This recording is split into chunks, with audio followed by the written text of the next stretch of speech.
Alors Daniel, ce matin encore, nous allons commencer ce journal par l'annonce de la mort de 2 soldats israéliens au sud Liban. Oui, effectivement, il s'agit du capitaine Shahar Gamla, 23 ans, de Natour, qui était commandant adjoint d'une compagnie dans l'unité des commandos de Tsahal. Il a succombé hier à ses blessures après avoir été très grièvement blessé la semaine dernière par un drone explosif. Ses obsèques auront lieu aujourd'hui au Moshav Keshet sur le plateau du Golan dont il est originaire. Le sergent Ohan Yehari, 21 ans, de Rehovot, combattant du bataillon Shaket dans la brigade Givat, a également été tué. Le sergent Ohan Yehari est mort lors d'un accident sur lequel la police militaire de Tsahal enquête actuellement. Il sera inhumé à midi aujourd'hui au cimetière militaire de Rehovot. Que le souvenir de ces 2 soldats soit béni.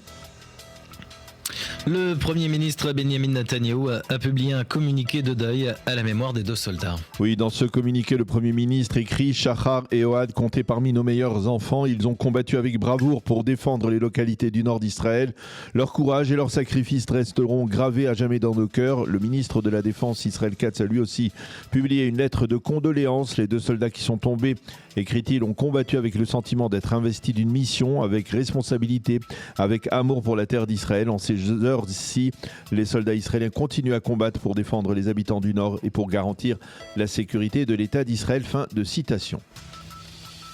Ceci étant, au sud Liban, il n'est pas question de cesser le feu et Tsahal a intensifié ses opérations terrestres. Oui, durant le Shabbat, Tsahal a attaqué plus de 150 cibles du Hezbollah au sud Liban. Le porte-parole de l'armée israélienne souligne que parmi ces cibles se trouvaient des hangars de munitions, des sites de lancement de roquettes et des bases militaires du mouvement terroriste. Ces infrastructures servaient aux terroristes pour préparer des attaques contre les forces de Tsahal déployées sur place. Il faut également souligner que lors des combats contre le Hezbollah, Tsahal a tué accidentellement 3 soldats de l'armée libanaise lors d'une frappe aérienne israélienne. Cela s'est passé près de Nabatiyeh. Tsahal a ouvert une enquête sur ce qui pourrait bien être une erreur d'identification. Le président libanais Joseph Aoun a condamné cette frappe israélienne. En Judée-Samarie, la tension a grimpé au cours des 2 derniers jours. Oui, hier, les forces de Tsahal ont arrêté un Palestinien qui soupçonnait d'avoir tenté d'écraser un Israélien au carrefour d'Ephrat dans le Gush Etzion. Il faut tout de même préciser que cet Israélien se trouvait avec un groupe de jeunes des habitants des localités ou extérieures qui bloquaient le carrefour et jetaient des pierres en direction de véhicules palestiniens. Et cela se rajoute donc à des émeutes qui se sont produites vendredi dans le village palestinien de Khawara après que des dizaines d'extrémistes juifs cagoulés aient pénétré dans le village et se soient livrés à des actes de vandalisme et de violence contre des Palestiniens. Enfin, une enquête a été ouverte pour déterminer les circonstances de la mort d'un bébé palestinien de 7 mois près de Hebron. Le bébé était dans un véhicule qui a été ciblé par un soldat israélien qui a tiré 2 cartouches après s'être senti menacé par le chauffeur du véhicule. Le nouveau patron du Mossad, Roman Goffman, a décidé de limoger le numéro 2 du Mossad, qui était en fait le candidat de Dedi Barnea à sa succession. Voilà, exactement. Explication donnée par la présidence du Conseil. Il entend former un état-major de personnalité en qui il a pleinement confiance. Goffman a lui-même exprimé son estime pour Aleph, qui était donc le numéro 2 du Mossad israélien, qui a donc été limogé pour 22 années de bons et loyaux services au sein du Mossad. Il faut préciser qu'Aleph a dirigé 2 départements du Mossad et a conduit des opérations particulièrement audacieuses des services secrets au cours des dernières années. Aleph avait reçu même à 5 reprises le prix pour la défense d'Israël. Ce dernier a souhaité beaucoup de réussite à Roman Goffman et a affirmé qu'il restait tout de même à la disposition du Mossad pour la défense d'Israël. Et puis Daniel, est-ce qu'Israël a tenté d'espionner les plus hauts conseillers de l'administration Trump ? Eh bien, en croire le New York Times, la réponse à cette question est positive. Le grand quotidien américain révèle que les services secrets israéliens auraient tenté d'écouter des conversations téléphoniques de personnalités telles que Steve Witkoff, Edbridge Colby, qui est également l'un des responsables du Pentagone. Le but de ces écoutes aurait été de mieux comprendre la politique menée actuellement par le président américain Donald Trump, en particulier dans les négociations entre Américains et Iraniens. C'est le Pentagone qui aurait enquêté sur ces écoutes côté israélien, mais également côté américain. On a formellement démenti ces informations du New York Times, mais ces accusations reflètent tout de même un climat de suspicion plutôt nocif entre Israël et son allié américain.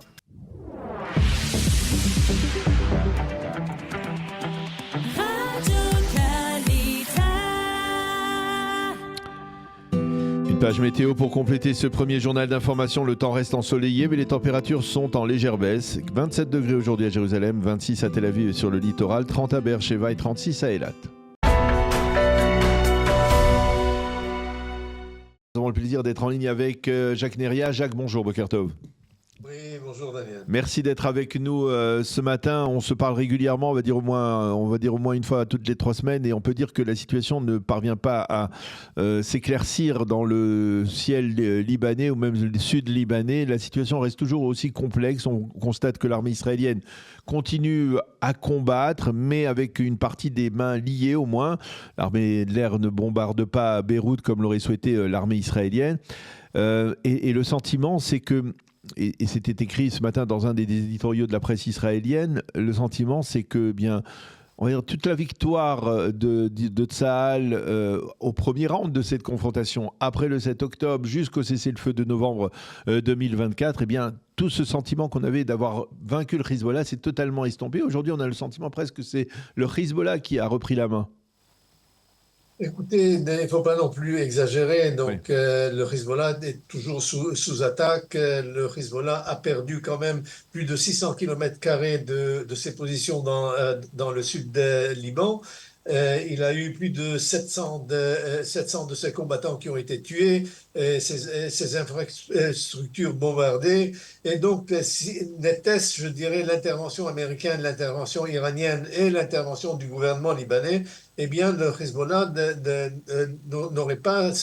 aurait subi, je dirais, l'effort militaire israélien, ce qui fait aujourd'hui qu'il est sauvé effectivement par l'intervention iranienne, par l'intervention américaine et par les positions du gouvernement libanais qui demandent tous trois un cessez-le-feu. Un cessez-le-feu, deux, empêcher Israël d'agir dans la Daria, donc dans la banlieue sud de Beyrouth, là où la tête du serpent se trouve, et naturellement dans les autres parties du Liban, du côté de la Mecca, le nord du Liban, donc et se limiter uniquement au sud Liban. Dans ce cas-là, comme vous le dites, nous sommes dans un marasme, dans une situation, je dirais, rocambolesque, qui rappelle plutôt une pièce de théâtre du Moyen-Âge, où tout est tellement compliqué qu'on attend finalement Deus ex machina, quelqu'un qui vient intervenir pour résoudre le problème. Et le problème ne se résout pas pour l'instant.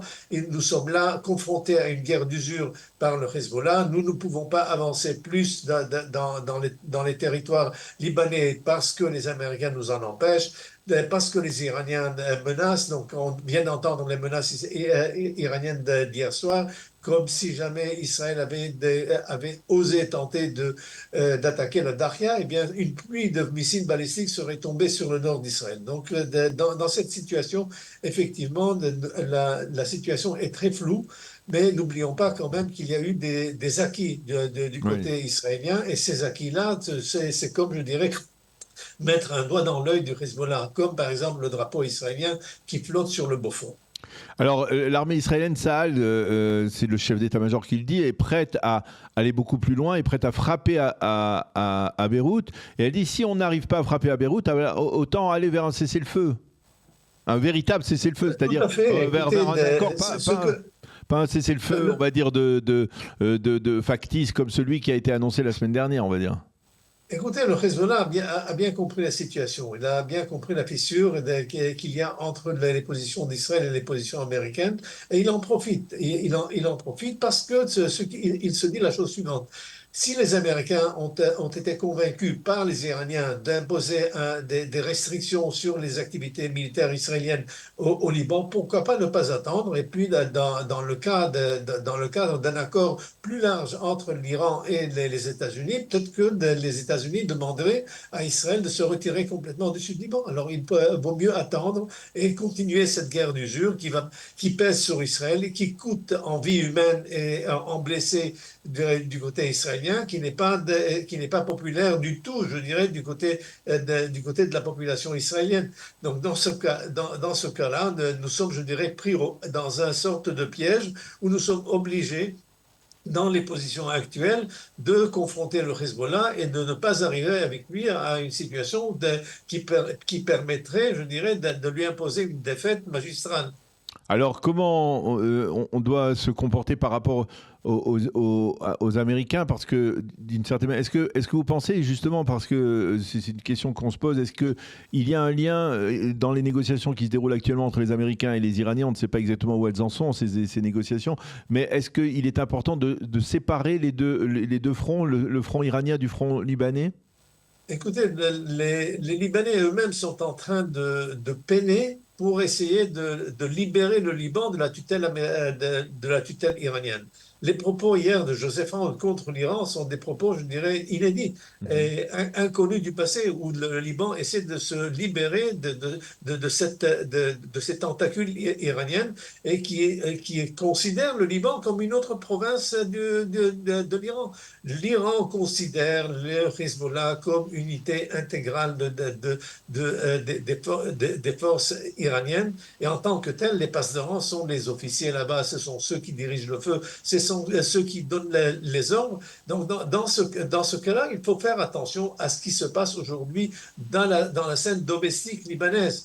Il y a, je dirais, nous sommes assis sur une poudrière et il ne manque qu'une étincelle pour déclarer le feu. Et je dirais de nouveau une guerre civile entre le gouvernement et ses supporters d'un côté et le Hezbollah, le duo chiite, puisque Nabi Berri s'est joint aujourd'hui à Hezbollah et présente la même position. Donc dans ce cas-là, il y a un danger pour ce gouvernement de persister sur place et de tenir tête, je dirais, au boutoir, au coup de boutoir du Hezbollah qui essaie de le déloger et de le faire tomber. Donc cette situation, j'espère que les Américains sont conscients de cela parce que la situation est très grave, est très grave au Liban. Nous sommes arrivés à un point où, je dirais, les échanges verbaux entre le gouvernement libanais et l'Iran sont devenus, je dirais, d'une d'une grandeur qui nous est inconnue du passé Mhm. et d'une sévérité et certainement donc et ce qui nous mène à penser que la prochaine étape serait d'imposer au Liban d'arrêter ces négociations avec Israël. Et cela, naturellement, les Américains sont en train de jouer le jeu des Iraniens d'un côté, au lieu de s'opposer aux Iraniens et de continuer sur leur lancée et d'essayer de voir comment est-ce qu'on peut limiter la force du Hezbollah au Liban. Et tant que le Hezbollah sera protégé par les Américains et par les Iraniens dans la banlieue sud de Beyrouth, à la Darka, et dans la Beka et dans le nord, il n'y aura pas moyen de terminer ou d'arriver à un point où le Hezbollah demanderait, comme il l'a fait en novembre 2024, demander un cessez-le-feu réel pour pouvoir, je dirais, libérer le gouvernement libanais de sa tutelle et de lui permettre une liberté de manœuvre face à Israël. Ça veut dire en fait les Libanais aujourd'hui veulent un accord. Le président Aoun, même s'il ne le crie pas sur tous les toits, veut un accord avec Israël. Mais concrètement, on ne voit pas comment ça peut se réaliser sur le terrain. Parce que ce qui s'est produit la semaine dernière, où on a dit on veut aller vers un accord, et cet accord, il a été respecté, on va dire, par le Hezbollah, qu'en partie parce qu'il ne tire plus apparemment jusqu'à l'intérieur des terres israéliennes. Mais sur le fond, c'est-à-dire comment peut-on négocier un accord entre Israël et le Liban sans que le Hezbollah le veuille ? Écoutez, d'abord, il faut prendre, je dirais, les propos du président Aoun. C'est la première fois qu'un président libanais déclare ouvertement, écoutez, Israël, suffit de se battre, asseyons-nous autour d'une table et commençons à parler. Simplement, cette invitation est limitée. Pourquoi? Parce que au contraire, je dirais, au contraire du président Sadat à l'époque ou du roi Hussein à l'époque, eh bien, il n'a pas fait le premier pas. Le premier pas se fait toujours de haut en bas, c'est-à-dire une rencontre entre les chefs d'État, une rencontre entre le président libanais et le premier ministre israélien. Cela ne s'est pas fait et ne veut pas se faire parce que le président libanais dit qu'il ne le fera qu'après avoir atteint un accord avec Israël. Ça, c'est d'un. Donc, ce qui fait qu'il n'y aura pas d'incentive du côté israélien de dire, OK, allons l'aider, puisqu'il est sorti, je dirais, de sa coquille, il s'est mis devant la barricade et il est en train de se protéger, essayons de l'aider. Cela ne s'est pas fait. De plus, si on suit les événements au Liban, eh bien, deux activistes libanais qui, pour eux, pour leur chance, ils sont à l'étranger, ont été jugés par le tribunal militaire au Liban pour avoir incité contre soi-disant le Liban et avoir demandé à Israël de bombarder ou de cibler les objectifs du Hezbollah. Et pour cela, le tribunal militaire les a condamnés à 15 ans de prison chacun d'entre eux. Heureusement, par contumace, et heureusement pour eux qui sont à l'étranger. Donc, dans ce cas-là, on ne voit pas comment est-ce que ce gouvernement libanais veut arriver à un certain accord avec Israël, à part le seul accord qu'ils ont en tête, c'est d'arriver à négocier le retrait total des troupes israéliennes du territoire libanais. Donc, véritablement, en vous entendant, il n'y a pas véritablement de source de raison d'être optimiste pour l'avenir, hein, n'est-ce pas ? Malheureusement, j'ai toujours été attaqué comme étant pessimiste. On m'a toujours dit que j'étais Cato le Vieux, qui disait tout le temps Carthage, Carthage. Alors, je voudrais avoir profité qu'on se parle pour parler un peu de ce qui s'est passé ce week-end en Judée-Samarie. Il y a des tensions multipliées. Il y a eu des incidents à Khawara de la part apparemment de ce que l'on appellerait des jeunes des collines, ou en tout cas des ultra-radicaux parmi les habitants des localités juives de Judée et de Samarie. Il y a eu aussi un incident qui a coûté la vie apparemment à un bébé palestinien. Qu'est-ce qui se passe en Judée et en Samarie aujourd'hui à l'ombre de la confrontation entre Israël et le Hezbollah ? Il se passe quelque chose d'horrible du point de vue israélien.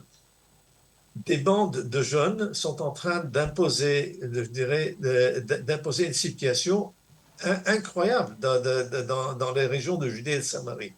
Se comporter comme des voyous, se comporter contre des populations civiles palestiniennes et profiter de la situation que l'État est occupé. L'armée est occupée au nord, occupée par Gaza, par la Syrie, et puis ils reçoivent une bénédiction, je dirais, assez claire de certains partis politiques en Israël. Dans cette situation, notre situation est devenue très précaire en Europe, très précaire dans le monde. Le président américain a si bien déclaré cela à Netanyahou en lui disant « Bibi, tu n'es pas aimé, on n'apprécie pas Israël, on hait Israël ». Donc, dans cette situation, je dirais, quand on voit une vidéo où un soldat israélien se met en groupe avec une bande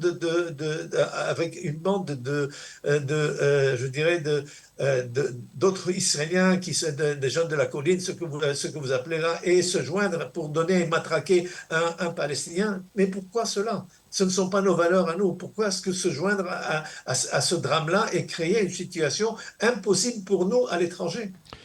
Eh bien, on le comprend et effectivement, on mesure l'importance et l'impact de ces images. Elles marquent beaucoup et elles ont un impact important parce que le conflit israélo-palestinien reste toujours sur le devant de la scène, même si parfois il est masqué par les autres priorités, que ce soit le Liban et que ce soit le dossier iranien. Merci beaucoup, Jacques, d'avoir accepté de répondre à nos questions ce matin. Bonne journée, à bientôt. Merci, Daniel. À bientôt. Le docteur Aldo Naouri nous a quittés le 25 mai dernier. Ce pédiatre de renom, figure souvent controversée du débat public français et israélien, a consacré sa vie à explorer une question fondamentale. Comment élever des enfants ? Comment structurer une famille ? Comment exercer l'autorité ? Celui qui avait grandi sans père dans une famille de 10 enfants a consacré sa vie à sonder par sa pratique et ses ouvrages les rapports familiaux. Son enfance très pieuse à Benghazi, l'expulsion de la Libye pour l'Algérie, l'arrivée en France, l'entrée en pédiatrie et son rapport singulier au judaïsme ont façonné la personnalité atypique et souvent contestée d'Aldo Naouri, parfois qualifié de réactionnaire. Sa thèse centrale était provocatrice pour notre époque. L'enfant a besoin de frustration, disait-il. Il a besoin d'apprendre à contenir ses pulsions, à accepter des limites. Sans cela, grandissent des individus rongés par un sentiment de surpuissance, sentiment qui devient dévastateur tant pour eux que pour la société. En 2016, Naouri dénonçait cette tendance des 2 ou 3 dernières générations à ne plus brider l'enfant. Et il observait le résultat, des sociétés sans repères, sans liens sociaux solides. À la place, des affrontements permanents, une course aux intérêts individuels, une volonté de puissance débridée. Naouri appelait cela une société adolescente, une société qui a perdu sa dimension adulte. La violence constatée chez les jeunes en Israël depuis plusieurs mois et dont la plus tragique expression s'est soldée au mois d'avril par la mort de Yemenu Benjamin Zeleka à Petah Tikva et celle de Desto Shekol à Beersheva est un inquiétant indice de l'absence de refoulement et le manque de discernement de certains de nos dirigeants politiques qui exhibent des excès nuisibles à l'image d'Israël est symptomatique de l'incapacité de brider certaines pulsions. Quant au message véhiculé à tort et à travers par le plus grand ami d'Israël, il témoigne du sentiment de surpuissance qui s'est emparé de notre quotidien. La dimension adulte évoquée par Aldo Naouri fait appel à la mobilisation d'une pensée élaborée, permettant d'évaluer les conséquences de nos actes et de nos paroles. Elle manque cruellement à notre monde et pose question en Israël. Pourtant, c'est bien d'ici que doit rayonner cette lumière pour les nations. Une lumière qui, dans le judaïsme, se traduit par la retenue, la capacité à contenir le flot pulsionnel présent en l'homme et susceptible de tout emporter avec lui, bref, la loi. Agressivité, exhibition ne reflètent pas les marqueurs éthiques d'Israël. Elles n'en sont qu'une sinistre caricature. Même si nous savons que la guerre qui nous a été imposée est en bonne partie responsable d'une violence de plus en plus présente en Israël, nous n'avons pas droit à de tels débordements. Il en va de notre responsabilité. Nous sommes tenus de donner l'exemple aux autres nations, à nos enfants et petits-enfants, à nos voisins, à nos proches. Il nous incombe de montrer que l'on peut se comporter avec noblesse.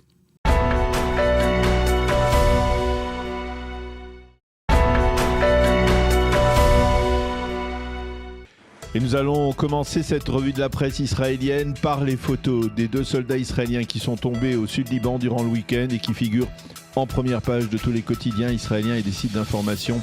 Il s'agit du capitaine Shachar Gamla, 23 ans de Natour, qui était commandant adjoint d'une compagnie dans l'unité des commandos de Tsahal. Il a succombé hier à ses blessures après avoir été très grièvement blessé la semaine dernière par un drone explosif. Ses obsèques auront lieu aujourd'hui au Moshav Keshet sur le plateau du Golan dont il est originaire. Et le sergent Ohad Yehari, 21 ans, de Rehovot, combattant du bataillon Shaket dans la brigade Givati.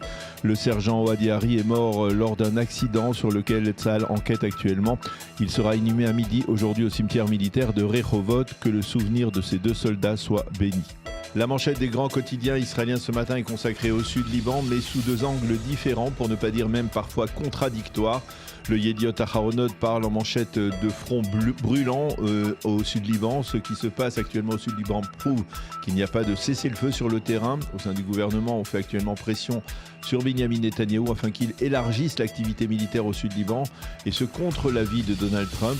Par contre, le Israël Hayom, lui, annonce en manchette ce matin qu'un accord entre Israël et le Liban semble plus proche que jamais. Et en Israël, on explique que le gouvernement libanais a franchi le point de non-retour à ce propos et tend à parvenir à un accord avec l'État hébreu. Et pour illustrer ce titre, le journal nous montre une photo de plus, comme celle de la semaine dernière du château du Beaufort, conquis donc justement il y a quelques jours par l'armée israélienne. Qu'écrivent les commentateurs autour de cette situation très tendue au sud Liban. Dans les pages intérieures du Israël Hayom, on retrouve la même contradiction qu'entre le Yediot Aharonot et le Israël Hayom. Le général Oren Abman constate avec regret que le sentiment de défaite pour le Hezbollah s'est estompé et il affirme que Tsahal doit se présenter devant l'échelon politique et lui indiquer qu'il n'y a qu'une seule solution actuellement, passer à l'offensive contre le mouvement terroriste chiite. Mais par contre, Ariel Kahana et Dani Zaken, eux, citent de hauts responsables israéliens qui affirment que le gouvernement libanais veut absolument un accord avec Israël, ce qui n'empêche pas que le Premier ministre a donné des directives au chef d'état-major de Tsahal Tsahal afin que Tsahal puisse lancer une offensive contre le mouvement terroriste, y compris à l'intérieur de la ville de Beyrouth. La condition pour que cela se produise est simple, si le Hezbollah décide de frapper les localités du nord d'Israël. Il faut souligner qu'effectivement, depuis plusieurs jours, ces localités n'ont pas été impactées ou touchées par les drones ou par les roquettes du Hezbollah. Le Israël consacre 2 pages entières ce matin aux habitants du nord d'Israël face à la poursuite des combats.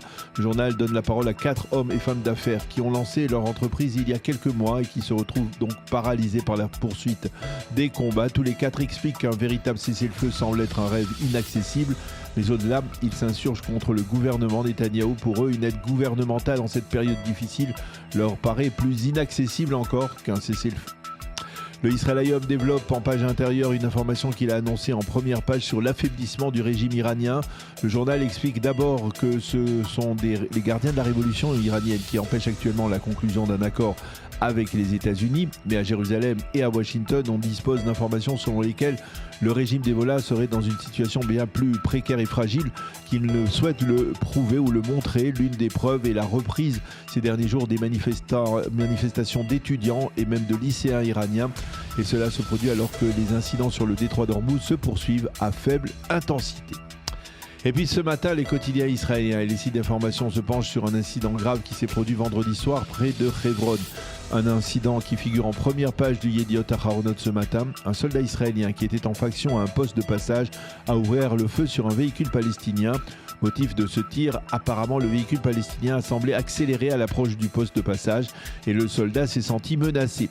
Les 2 balles qu'il a tirées ont pénétré à l'intérieur du véhicule et ont tué un bébé de 7 mois qui se trouvait avec ses parents. Selon les sites d'information, l'unité du soldat a quitté les lieux tout de suite après. Le soldat est actuellement dans sa base et Tsahal enquête sur les circonstances exactes de cet incident grave. Et à cela se rajoutent les incidents qui se sont produits hier dans le village de Hawara, dans le nord de la Samarie. Des habitants apparemment radicaux de Judée et de Samarie ont pénétré hier dans Hawara et ont frappé des Palestiniens en blessant plusieurs. Ils ont également vandalisé des maisons et auraient même volé du bétail. Et cela s'est produit durant le Shabbat. Un soldat a été filmé même en train de frapper un civil palestinien. Hawara, il faut le rappeler, est considéré comme l'un des villages palestiniens les plus dangereux en Samarie. Et dans le Yediot Aharonot de ce matin, Medror Yemini appelle dans un éditorial le chef d'état-major en lui demandant où était l'armée hier, pourquoi l'armée n'a pas empêché les émeutes qui se sont donc produites dans Hawara. Et Medror Yemini se demande s'il ne s'agit pas là d'une nouvelle preuve de la perte de valeurs morales et éthiques au sein de l'armée israélienne. Les quotidiens et les sites d'information parlent ce matin en évidence de secousses telluriques au sein du Mossad. Le nouveau patron des services secrets israéliens, Roman Goffman, a en effet décidé de limoger le numéro 2 du Mossad, qui était en fait le candidat de Dedi Bardien à sa succession. Explication donnée par Goffman, il entend former un état-major de personnalités en qui il a pleinement confiance au sein du Mossad. Réaction d'un haut responsable qui a préféré conserver l'anonymat. C'est une démarche totalement folle qui témoigne de l'absence de réflexion de la part de Roman Goffman. Et puis, toujours à propos du Mossad, le Maariv se demande si le vice-président américain J.D. Vance n'a pas fuité un plan secret du Mossad. Le plan secret dont il est question consistait à utiliser les forces kurdes pour faire chuter le régime iranien. Plusieurs centaines de milliers de soldats kurdes, et peut-être même plus, auraient été préparés grâce aux bons soins du Mossad israélien pour faire chuter le régime des Mollahs. Mais Donald Trump aurait imposé son veto à un tel plan après que celui-ci ait été dévoilé par le président J.D. Vance. Il aurait donc parlé de ce plan, J.D. Vance, au président turc Tayyip Erdogan, qui aurait alerté le président américain. Et puis nous terminons cette revue de la presse en mentionnant les sites d'information israéliennes qui nous annoncent ce matin la mort du chanteur Ishaï Levi. Ishaï Levi était l'un des chanteurs méditerranéens les plus célèbres en Israël. Il avait 63 ans. L'une de ses chansons les plus connues, Rigdi. Le Maariv parle ce matin de deuil dans le monde de la musique en Israël. C'est la fin de cette revue de la presse. Nous avons le plaisir d'être en ligne avec Michel Topman. Michel, bonjour, Boker Tov. Boker Tov, Daniel. Merci d'être avec nous ce matin. On est heureux que vous soyez ici en Israël, de passage. Et on voudrait avoir d'abord votre appréciation. Alors, je rappelle à nos auditeurs qui ne savent pas que vous êtes expert dans le dossier iranien, journaliste et écrivain. Et avec vous, je voudrais savoir d'abord vers où on se dirige dans ces négociations entre les Américains et les Iraniens. On a l'impression qu'il y a une sorte de on va dire, on va dire pour l'instant, en tout cas, pas de progrès, hein, on va dire, dans les négociations, pas véritablement de progrès. On ne sait pas où ça va. Et on a visiblement le sentiment que le président américain est prêt à aller très loin pour satisfaire les Iraniens. Comment on est arrivé à une telle situation ? Oui, alors d'abord, concernant ma présence ici, je ne suis pas de passage, même si je n'habite pas toute l'année à Bat Yam. Je suis citoyen israélien et je suis très heureux d'être israélien et je suis toujours très heureux quand je suis ici et j'espère que dans les prochains mois, ma vie personnelle et celle de mon épouse nous permettront d'être beaucoup plus souvent ici. On l'espère avec vous. Ces dernières années, voilà. On l'espère avec vous. Alors, écoutez, la bonne nouvelle du matin par rapport à la guerre en Iran, parce que pour moi, la guerre n'est pas terminée, c'est les manifestations de lycéens. C'est ça. Alors, il y a Alors, c'est un tout petit phénomène, hein, mais parfois, ce sont des petits phénomènes annonciateurs d'autres événements qui peuvent retourner le cours de l'histoire. Des lycéens iraniens ont manifesté dans plusieurs villes. Alors, n'exagérons pas le phénomène, ne prenons pas nos désirs pour des réalités, mais cela nous rappelle que la solution, la vraie solution, elle sera dans les mains du peuple iranien. On voit à quel point, sur le plan technique, il est difficile, c'est pas moi qui le dis, c'est le président des États-Unis qui dit qu'il est impossible, il vient de s'apercevoir qu'il est impossible d'extraire et d'exporter ailleurs les 480 kg d'uranium enrichi.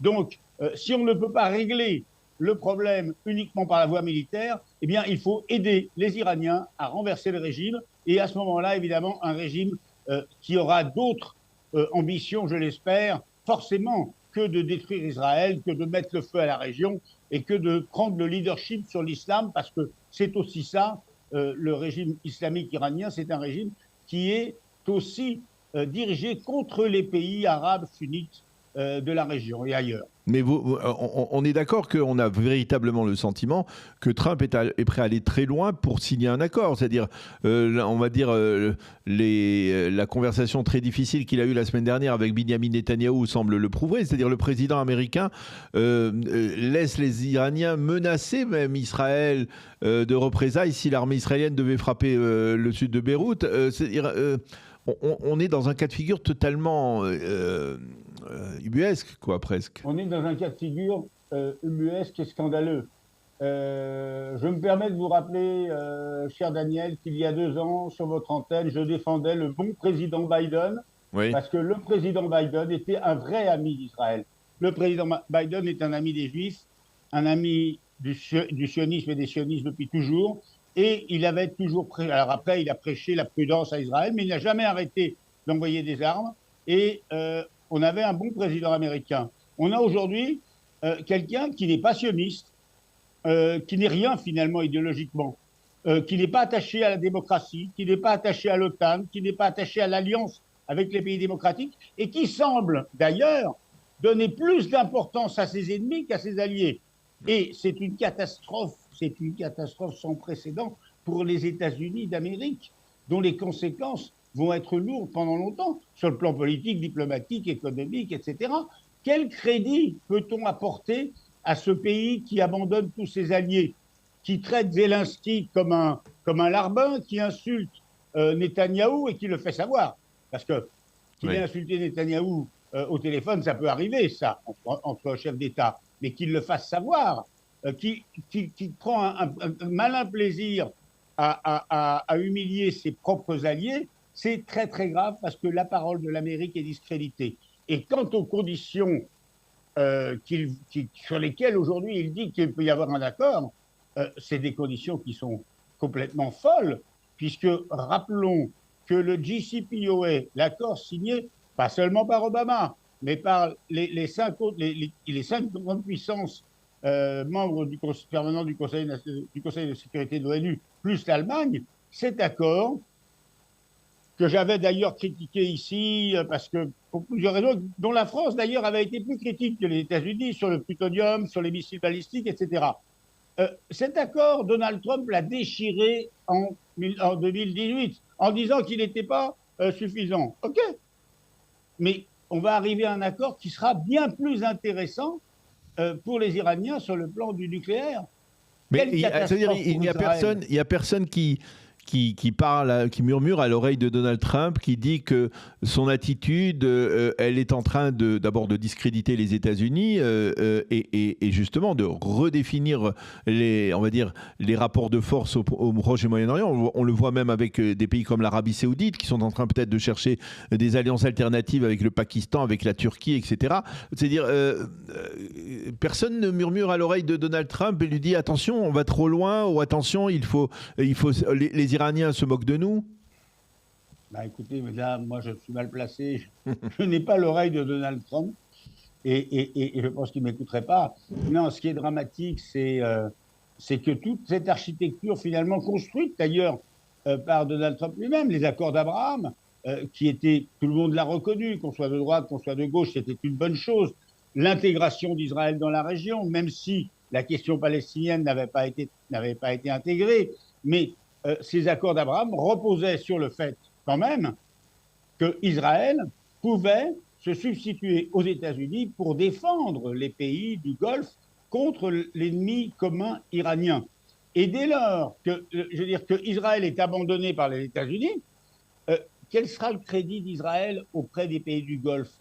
On voit déjà se dessiner de leur côté une volonté de réconciliation avec l'Iran. On les voit aussi se tourner vers la Chine. Donc, c'est une catastrophe pour l'Amérique, c'est une catastrophe pour le monde démocratique, et c'est aussi surtout une catastrophe pour Israël, qui risque de se retrouver très isolé. Vous pensez qu'il y a encore une possibilité de revenir en arrière, une possibilité où un cas de figure où Donald Trump taperait du poing sur la table après avoir compris qu'il est en train de se faire mener en bateau par les Iraniens? Alors, alors moi je pense que la guerre n'est pas finie. D'ailleurs, on ne parle pas de fin de la guerre, on parle de trêve, on parle de cessez-le-feu, etc. Le président Trump est un homme qui n'est pas, c'est pas un politique, c'est un homme, je veux dire, qui n'a rien à voir avec les présidents américains qu'on a connus, qui avaient une stratégie, qui avaient une vision du monde qu'on pouvait discuter.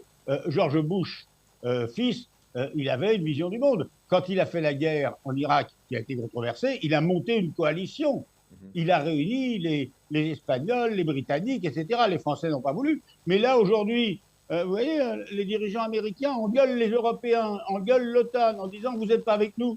Mais est-ce qu'on les a traités correctement? Est-ce qu'on leur a proposé d'aller intervenir aussi ou de soutenir cette intervention et de discuter des buts de l'opération? Donc, de toute façon, une guerre qui n'a pas de but, est une guerre qui forcément est perdue. Là, il y avait deux buts qui semblaient logiques et cohérents.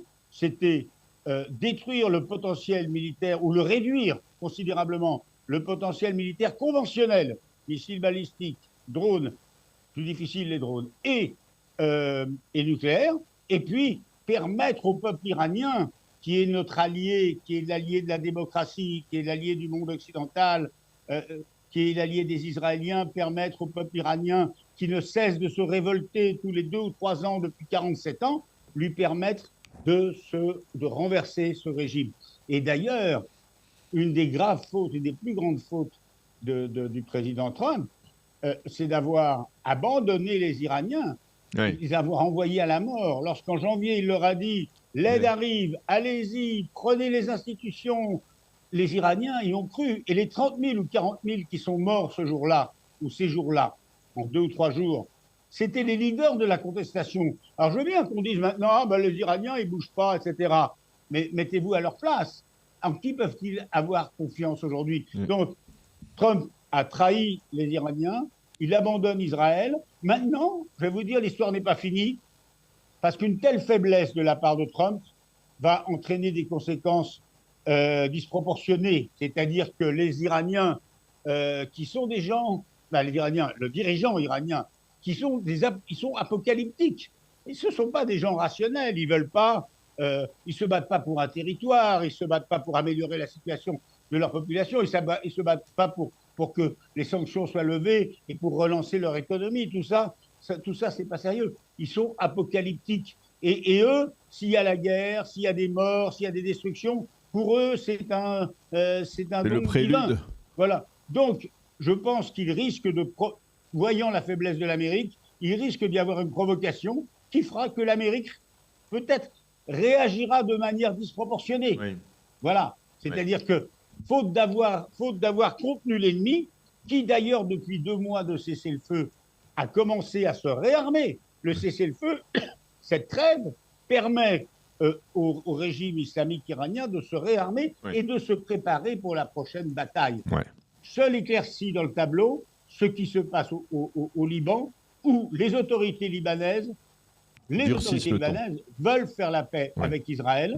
La majorité de la population libanaise, excepté les chiites, mais qui sont sous la pression du Hezbollah, veut faire la paix avec Israël. Et là, on voit très bien, et le président Aoun l'a dit, et ça, il risque sa vie, le président Aoun. Il a dit l'ennemi principal, c'est le Hezbollah, c'est l'Iran.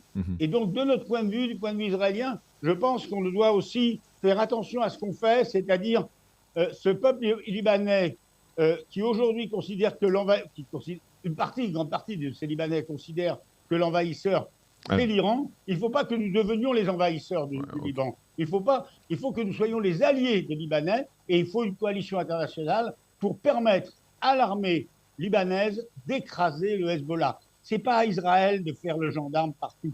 Alors vous allez me dire, les autres ne le font pas. On l'a bien compris. Il faut qu'on sorte de notre isolement. Voilà. Alors, je voudrais qu'on aborde une seconde partie de cet entretien pour parler de votre groupe de réflexion que vous avez créé, qui s'appelle Shalom Salam, et qui organise ce soir en Zoom un webinaire sur le thème « La gauche fracassée par le conflit israélo-palestinien ». Et lorsque vous parlez de la gauche, eh bien c'est surtout la gauche française qui est fracassée par le conflit israélo-palestinien, même si la gauche israélienne, elle a aussi déjà payé, on va dire, un prix lourd pour, d'une certaine manière, s'être égarée quelque part dans sa perception du conflit israélo-palestinien. La gauche, en France, elle est fracassée véritablement par ce conflit ? Cher Daniel, je vous laisse le mot « égaré ».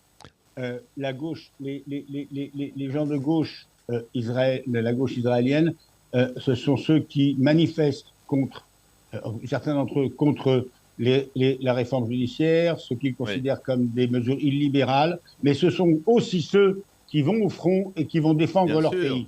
Ce sont ceux qui ont été tués par le Hamas dans les kibboutz du sud d'Israël le 7 octobre. Donc, ce que je veux dire, c'est que la question qui nous préoccupe dans notre groupe Shalom Salam, qui touche maintenant des milliers de gens. Parce qu'il faut savoir que grâce au numérique, avec une newsletter en 5 langues aujourd'hui, en arabe, en hébreu, en anglais, en espagnol, en français, nous pouvons toucher des milliers de gens. Et il y a beaucoup de gens, des Libanais, des Iraniens, des Israéliens, des Palestiniens, des Marocains, des Tunisiens, qui se considèrent pas comme des ennemis, qui sont pour la démocratie, qui sont pour une certaine séparation du politique et du religieux. Ça ne veut pas dire que pas l'athéisme, mais que chacun ait le droit de croire ou de ne pas croire comme il l'entend, que les femmes et les hommes soient égales, qu'il y ait la démocratie, la justice sociale. Et donc, ces gens-là, nous essayons de leur donner un lieu d'expression, et surtout, puisque au début, nous étions francophones, nous sommes encore principalement francophones, mais maintenant, je vous l'ai dit, nous sommes multilingues. Notre rôle à nous, Shalom Salam, c'est de faire comprendre à un public français, souvent hostile à Israël, ou alors pas forcément hostile à l'existence d'Israël, mais très hostile à la politique israélienne, et qui ne voit les choses que d'un côté, de dire que c'est plus compliqué que ça. Et c'est plus compliqué que ça. Et c'est pour ça que ce soir, nous faisons un webinaire avec le député socialiste français Jérôme Gage, avec la grande sociologue franco-israélienne Eva Illouz, donc 2 personnalités de gauche incontestables, gauche vraiment très à gauche, hein, c'est pas des gens de la gauche modérée, et qui, après le 7 octobre, se sont sentis rejetés par le camp auquel ils avaient consacré leur vie et leur travail. Et donc, c'est une douleur épouvantable de se sentir rejeté par les siens. Je parle des siens, c'est-à-dire par les gens de gauche de la France, et aussi pour Eva Illouz, qui a une renommée internationale sur les campus américains, dans les universités, européennes. Elle a été rejetée après avoir été aussi pas forcément bien traitée suite à des prises de position ressenti ici comme très, très hostile à Israël et en tout cas au gouvernement. Alors, Voilà. alors il faut en profiter pour dire que Jérôme Gage est en Israël. Il arrive en Israël ce matin. Il sera là pour les prochains jours. Et que Jérôme Gage, il faut le souligner, c'est un candidat à l'élection présidentielle pour l'année prochaine. Oui, il est un des premiers finalement à se dévoiler sur le côté gauche de l'échiquier politique. Alors, c'est un homme de gauche, moi je ne peux pas parler à sa place, hein, qui a un parcours très particulier. Très particulier. Il a un parcours, il était proche de Jean-Luc Mélenchon, il vient de la gauche, et il y a eu une rupture terrible, alors humainement terrible, et puis politiquement, c'est avec Jean-Luc Mélenchon, avec LFI, lorsqu'il a découvert avec horreur qu'il n'était plus considéré comme un socialiste français, mais comme un sioniste, ce qui est péjoratif, comme un juif. Et il a été victime, c'est peut-être le seul homme politique français, ou l'homme politique français, qui a été le plus victime d'attaques personnelles sur à propos de sa judéité. Alors on ne dit pas judéité, mais on dit il est génocidaire, ou on dit il est sioniste, dans un sens péjoratif. Raphaël Glucksmann aussi. Ce sont ces deux candidats qui ne sont pas des juifs très pratiquants, à ma connaissance, hein, et puis qui sont toujours définis comme des hommes politiques français ou des intellectuels français. Quand ils vont dans certaines manifestations de gauche, leur sécurité doit être assurée par un service d'ordre, parce que on les insulte. La permanence de Jérôme Gage récemment dans l'Essonne a été taguée avec des croix gammées, des choses comme ça. Donc Jérôme va nous raconter ça et on discutera et on va essayer de comprendre avec une autre personne, le grand mathématicien Cédric Villani, qui lui appartient à la gauche radicale, mais qui est un homme de gauche radicale qui connaît Israël, qui a eu d'ailleurs le prix Netanyahou, mais le prix pas de Benjamin Netanyahou, mais le prix de mathématiques du nom de l'oncle de Netanyahou.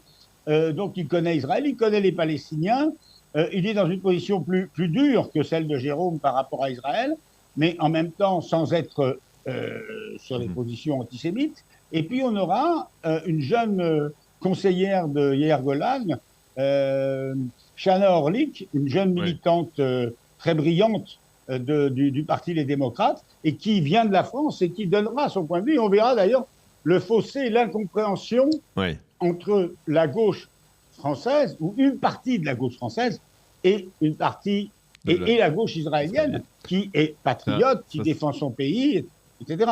Mais c'est vrai que le webinaire s'appelle « La gauche française fracassée par le conflit du Moyen-Orient », par le 7 octobre, et c'est vrai qu'il y a des non-dits. C'est ça dont on va discuter, parce qu'il n'y a aucune raison que la gauche française, qui devrait se préoccuper des loyers, des logements, des problèmes assez importants qu'il y a en France, sur le niveau de vie, etc., pour la retraite, pour tout ça, qu'elle soit déchirée au point de se diviser sur une question, sur un conflit qui se déroule à 4000 km de là. Et c'est bien évidemment, on le sait, parce que la France est le pays qui abrite la principale communauté juive de diaspora, avec les États-Unis. Et la France est un pays qui abrite aussi beaucoup de musulmans. Mais je pense que ce n'est pas simplement un problème intercommunautaire, c'est aussi un problème politique. C'est un problème politique, effectivement. Donc on invite ceux qui le souhaitent à se connecter sur le groupe Shalom Salam pour participer à ce webinaire, donc ce soir à 19h. Eh bien, nous avons le plaisir d'être en ligne ce matin avec Joël Kotek. Joël, bonjour, Boker Tov. Bonjour. Merci d'être avec nous ce matin.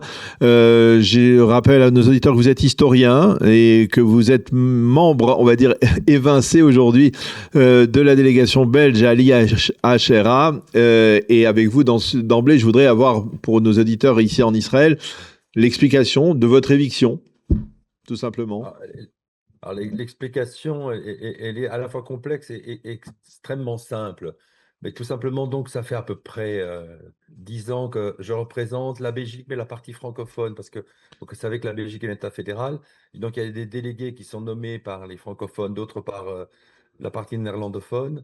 Et j'ai représenté donc, la partie francophone dans la commission académique, donc, qui réunit des professeurs de l'ensemble des 35 pays qui composent l'IRA. Et donc l'IRA, vous le savez, hein, c'est cette organisation internationale, Oui, intergouvernementale, qui est chargée de parler de la mémoire de la Shoah et au fond aussi, bien sûr, de s'intéresser à la question de l'antisémitisme. C'est l'antisémitisme, bien sûr, qui explique la destruction des Juifs d'Europe. Et en même temps, comme c'est intergouvernemental, il y a des experts dont j'étais, et j'étais aussi expert dans le comité antisémitisme et distorsion de la Shoah. c'est ça. Et puis, il y a des représentants de l'État belge, du ministère des Affaires étrangères. Et voilà. Alors, est-ce que derrière ça, il n'y a pas eu aussi peut-être une volonté, on va dire justement des autorités belges, peut-être de répondre ainsi à certaines critiques que vous avez émises lors d'un passage à Jérusalem, on va dire sur l'antisémitisme qui se développe en Belgique? Oui, oui. L'IRA, donc, comme j'ai essayé de l'expliquer, donc chaque année, il y a une présidente tournante. Oui. Et l'année dernière, c'était Israël, à travers Yad Vashem, qui dirigeait donc l'IRA, qui a accueilli l'IRA. Et j'ai participé à la plénière à Jérusalem. Et lors d'une réunion du comité antisémitisme et distorsion de la Shoah, bon, j'ai expliqué, comme d'autres délégués, en fait, la montée de l'antisémitisme en Belgique, bien sûr sans accuser l'État belge. La question n'est pas d'accuser un État, mais d'expliquer effectivement que un certain nombre d'affaires sont préoccupantes, que voilà, la parole antisémite, elle est aujourd'hui libérée. Vous connaissez un peu l'histoire, hein, l'affaire Brusselmans, du nom de ce publiciste qui a écrit dans un journal mainstream qu'il était prêt à trancher la gorge de chaque juif qu'il rencontrait dans la rue, ou alors des caricatures qui sont publiées dans la presse où l'on voit une adéquation entre Auschwitz et Gaza. Et j'ai simplement parlé de ça, mais sans acrimonie, très factuel. Moi, j'ai toujours un PowerPoint que je mets à la disposition des autorités. Et puis à la suite de ça, ben, j'ai été, on peut dire, dénoncé par des collègues belges qui ont prétendu que j'avais sali la Belgique, que j'avais porté certaines accusations contre les autorités belges qui étaient ridicule. Et donc, ça a été une forme de sanction, votre départ? Bien évidemment. Mais une sanction, on peut dire aussi une manipulation, puisqu'on me reproche d'être un historien. On me Oui. reproche de dire la vérité. Je dis, moi, je ne fais que, que raconter ce qui se passe, que décrire le réel. Et le réel, c'est qu'aujourd'hui, il y a des menaces de mort contre notre seule sénatrice, Viviane Teitelbaum, et les menacés de mort, etc. Voilà. Le fait est qu'il y a un carnaval à Alost où il y a des représentations antisémites depuis quelques années. C'est tout ce que j'ai dit. Mais j'ai salué les autorités belges pour la protection. Alors justement, Notamment c'est une l'école de question, Massy. c'est une question qu'on a abordée il y a quelques jours avec Yanis Roder, qui lui aussi est historien et qui lui aussi dénonce, on va dire une sorte de radicalisation de l'expression de l'antisémitisme et du fait qu'aujourd'hui, quelque part, les Juifs sont presque accusés de soutenir Israël et on est passé à un nouveau palier. C'est pas même pas d'être sioniste, c'est même tout simplement de ne pas critiquer Israël, de ne pas dire qu'Israël est un État génocidaire. Suffit peut-être pour exclure ou mettre de côté, on va dire des personnalités belges ou des personnalités françaises juives. On est dans le même cas de figure en Belgique qu'en France? Évidemment, on est dans le même cas de figure et je connais très très bien Yanis. Et c'est pas seulement des personnalités juives. Pourquoi? Bon, moi j'étais le seul Oui. représentant juif à l'IRA, bon, belge, hein, bien évidemment, mais il y a des non-juifs aussi. C'est-à-dire que toute personne qui effectivement n'est pas anti-israélienne, qui ne se déclare pas anti-israélienne et qui ne dit pas qu'il n'y a pas de génocide à Gaza, bah, là, effectivement, il est déclaré suspect. J'ai un collègue à moi qui a démissionné de l'université de Gand, que j'ai vu hier, Martin Boudry, qui est un philosophe et qui a été pratiquement exclu de son université parce qu'il avait osé poser la question, voilà, de la question du soi-disant génocide de Gaza. Et il a été mis en accusation par la rectrice de son université. Et donc moi, effectivement, ce qu'on me reproche, c'est de ne pas, effectivement, de contester les accusations à l'encontre d'Israël sur notamment cette question de génocide, puisque je donne un cours depuis 30 ans à l'université de Bruxelles sur la Shoah et les génocides du XXe siècle. Et ça aussi me met sous le feu des critiques et même de certains de mes collègues et des cercles étudiants de mon université. Il y a des choses qu'on ne peut plus dire au risque d'être annulé. Et j'ai été annulé par l'IRA. Alors, est-ce qu'il y a un moyen de faire pression pour revenir sur cette décision? Quelles ont été les démarches? Est-ce qu'il y a des démarches qui ont été entreprises à ce niveau-là?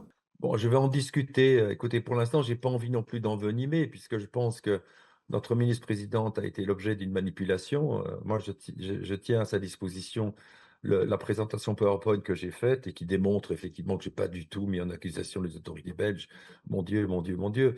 Mais si nécessaire, effectivement, j'aimerais avoir un droit de réponse, en tout cas, dans un journal le soir, l'équivalent du Monde, qui m'a Oui. accusé et qui a porté les accusations contre moi, enfin indirectement, puisqu'on m'a accusé d'avoir sali mon pays, et pourquoi pas recourir à un avocat si nécessaire. Mais j'aimerais pas en arriver là, parce que voilà, moi j'aimerais continuer mon travail d'historien et de continuer à participer aux travaux de l'IRA et d'expliquer ce qui se passe chez nous. Il y a un air des années 30, hein, il y a une Et oui, c'est époque des ça. années 30. Parce que je posais la question aussi à Yanis il y a 2 jours, si ça ne lui rappelait pas une autre période au niveau de l'histoire de France. Est-ce que c'était peut-être le même climat qui régnait à l'époque de l'affaire Dreyfus? Et il a dit non, on ne peut pas comparer toutes les choses. Difficile de comparer des événements historiques, mais je vous pose la question, est-ce que véritablement aujourd'hui on a franchi des paliers qui n'ont jamais été franchis jusqu'à présent dans la résurgence de l'antisémitisme et dans l'expression de cet antisémitisme? Oui, absolument. Je pense que Yanis pense la même chose que moi. Oui, il y a des paliers qui ont été franchis, c'est-à-dire que ce que je dirais, la parenthèse de la Shoah s'est refermée. Voilà, Oui. c'est tout. Non seulement, voilà, on revient en quelque sorte à l'époque d'avant la Shoah, non, pas dans les années 30 au sens de 1933. On ne vit Oui. pas, il n'est pas question effectivement de régime antisémite, d'État antisémite, mais on est dans un climat d'avant les années 30, ou je dirais peut-être l'année 1932 pour que ce soit explicite, où effectivement, mais voilà. Vous connaissez par exemple, je vais vous poser la question de but en blanc, vous connaissez par exemple des juifs belges qui se cachent de leur judéité aujourd'hui? Alors, moi, ce que j'ai expliqué dans un journal que j'ai dirigé pendant très longtemps, le journal Regard, qui est un journal de Ah gauche, oui. c'est que le danger, c'est le baranisme aujourd'hui. Oui, effectivement, il y a des gens qui changent leur nom, il y a des gens qui ont ôté leur mezouza, etc. Oui, oui, bien sûr. Je pense qu'aujourd'hui, si vous n'êtes pas un bon juif, c'est-à-dire un juif qui clame sa détestation d'Israël, etc., vous risquez, oui, d'être annulé ou de perdre un certain nombre de vos amis, et en tout cas d'être exclu de certains réseaux. Donc, oui, il y a un repli. Et c'est pas Voilà, inquiétant, c'est dire que certain. c'est sûr que c'est inquiétant, mais qu'est-ce qu'on peut faire face à cela, face à cette interprétation? Est-ce que nous, vu d'Israël, on dit toujours on a la solution idéale qui est l'Aliyah, le départ, l'émigration vers Israël. Mais quand on est sur place à Bruxelles, quand on voit de ses propres yeux ces changements, cette dégradation, qu'est-ce qu'on peut faire? On est impuissant Nous, ce ou qu'on pas? fait à Bruxelles, en tout cas, moi, j'ai créé un centre d'études sur l'antisémitisme qui s'appelle l'Institut Jonatas. Et voilà, par exemple, mon institut a organisé les 2 premiers sondages d'opinion sur l'image des Juifs en Belgique qui n'avaient jamais été faits depuis 1945. Et voilà, ce qu'on fait, c'est qu'on objective, effectivement, et c'est ça qu'il faut, c'est objectiver, c'est pas insulter, c'est pas stigmatiser, c'est tout simplement décrire un corps réel. Et dans les 2 sondages qu'on a faits et dans de multiples études qu'on est en train de préparer, ben, on explique tout simplement le fait qu'aujourd'hui, il y a encore 22% de Belges qui estiment que les Juifs ont tué le Christ, 22% qui estiment que les Juifs constituent une race inassimilable à l'Europe. Donc voilà, on fait ça. Et là, je vais publier à la rentrée un ouvrage sur justement la question du génocide à travers Gaza, et qui explique à la fois d'un point de vue juridique, d'un point de vue historique et d'un point de vue politique, le fait qu'Israël ne saurait être accusé de génocide à Gaza. Voilà, il faut travailler et il faut témoigner, il ne faut pas se laisser faire, il ne faut certainement pas se moraliser. Et on va dire, au sein de la population belge, au sein des autorités belges, on va dire, du monde universitaire, des gens qui soutiennent. Vous parliez d'un ami à vous qui a été d'une certaine manière démis de ses fonctions, mais il y en a qui se mettent aux côtés, on va dire, de l'État d'Israël, aux côtés de la communauté juive pour lutter contre ce phénomène. Oui, là, encore une fois, aux côtés de l'État d'Israël, c'est autre chose. Hein. Oui. Vous savez, moi, ce gouvernement d'Israël ne me plaît absolument pas. Non, je parle de Je suis l'État aux côtés d'Israël, je parle pas du gouvernement israélien. et du peuple juif, mais Ouais. certainement pas du côté de Ben Gvir, qui pour moi est le malheur d'Israël, si vous me permettez. Oui. Mais oui, bien sûr qu'il y a un certain nombre de gens, mais c'est vrai qu'il faut en payer le prix. Et le prix peut être difficile pour des gens qui n'ont pas, et ce n'était pas mon cas, qui n'ont pas de poste permanent. Donc, ce n'est pas évident aujourd'hui d'afficher un certain nombre d'opinions politiques ou effectivement de témoigner son attachement à l'idée qu'Israël, que le peuple juif a le droit d'exister et à sa souveraineté. Dans les discussions que vous avez au sein de la communauté, au sein des responsables communautaires, vous entendez la voix du départ, l'inquiétude et la voix du départ peut-être de gens qui disent puisque c'est comme ça, puisqu'on voit que ça se dégrade, on part en Israël? Alors, il y a beaucoup de groupes de discussion et je dirais que dans les repas aujourd'hui, ce qui n'était pas le cas il y a 3 ans, c'est depuis le 7 octobre, il y a pas mal de gens, de juifs de Belgique qui pensent effectivement quitter le pays sans savoir où aller. Encore une fois, la situation en Israël nous paraît compliquée aujourd'hui. Alors bien sûr qu'il y a des gens qui font leur alia et pourquoi pas, et tant mieux. Mais c'est vrai que vous imaginez qu'il y a des gens qui parlent d'aller au Costa Rica, en Uruguay, ou je ne sais tout d'autres, ou au Portugal. Il y a beaucoup d'Israéliens d'ailleurs qui sont en Grèce aussi aujourd'hui. Donc il y a, oui, et ces discussions-là, vous les trouvez aussi bien à Bruxelles qu'à Londres ou à Paris. Oui. Donc c'est assez, oui, c'est symptomatique d'un climat qui, voilà. D'un climat préoccupant en tout cas. Merci beaucoup. Un climat très préoccupant, tout à fait. Voilà. Eh bien, merci beaucoup Joël Kotek de nous avoir éclairé donc sur cette situation. Je rappelle que vous êtes historien et que vous avez donc été évincé de la représentation de délégation belge de l'IHRA. Merci d'avoir été avec nous ce matin. Bonne continuation, à bientôt. Merci à vous.